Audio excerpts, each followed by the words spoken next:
So welcome back to Orchid House. I'm Olivier in Fort Lauderdale. Last year, I checked on May 28, 2023, I posted a video on the importance of strong rain showers. I'm a very strong believer in that.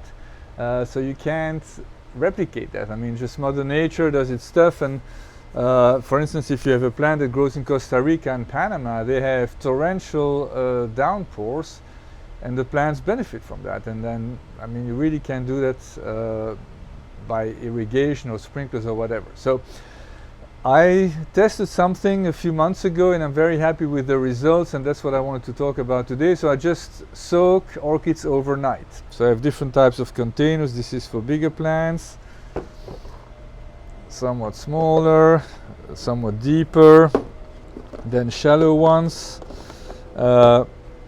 Now I start in the winter, and I start with Stanopias and Gongoras. Now I wouldn't, so in the winter obviously most plants, most orchids are either dormant or at a reduced pace.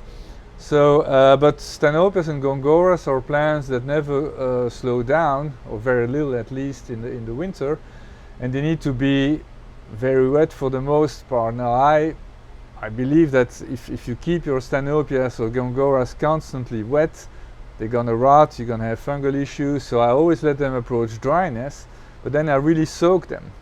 And then I thought, well, maybe I should try and soak them overnight. And so that's what I've been doing. So I put them in these containers. They soak for like 8, 9, 10 hours non-stop. And it basically mimics what would happen if they had a non-stop shower all day long, because there's constantly moisture at the roots. Maybe with the difference that in nature most of these plants are epiphytes, so they may have their roots that are aired out and dry out faster, but I don't do this every day, obviously. So now that it's the spring, I do this every night, and for other orchids as well. So Oncidium types, for instance, they need a very strong wet and dry cycle, so you want your Oncidiums to dry out thoroughly in between watering.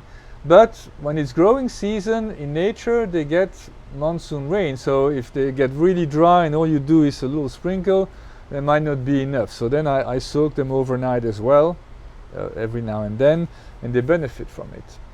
I've tried with Cattleyas that looked a little dehydrated, and it seems to be going well. So just food for thought. I think it's just watering is key to growing orchids. I mean, you need to get your watering right, and so I really believe that having an occasional strong shower, a good soaking is important. That's one way to do it. So now you have to think about what type of orchids you use that on. Obviously they don't all qualify, and again, season is important in the winter. I would reserve that for plants that are really thirsty.